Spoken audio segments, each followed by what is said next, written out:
What's up everybody, welcome back to the channel. In this video you will be learning about how to write a product description. For that I'm going to use Shopify for the product, and for the description I'm going to use Claude.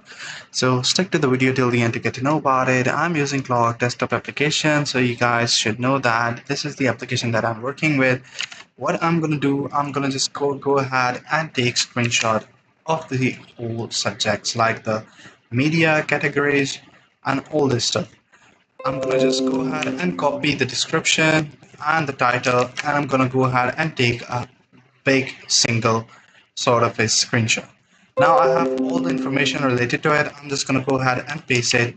Press Windows plus V, which will open a clipboard. Paste the old screenshots that you have. I want to rewrite the description of the product, which is SEO based and more optimized. Just for the case and scenario, I'm working with a single prompt which says I want to rewrite the description of the product, which is SEO based and more optimized. Now it will go through and read all these images. It will take more queries, but that's the way it is. So it will know what the image look like, how to more define it. That could the users or the people who are going to buy it, the customers can more relate to it.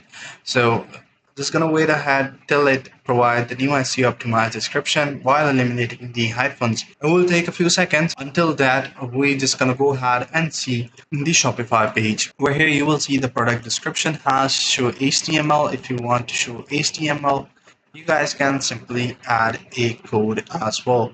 So it can show the HTML file as well. If you want to insert tables, if you want to insert video images or insert links, that's pretty much it for that. And over here you will see that the whole new SEO improved description is over here. You guys can simply copy and paste it and use it into your own product. I hope you find this video helpful. See you in the next one. Take care. Bye bye.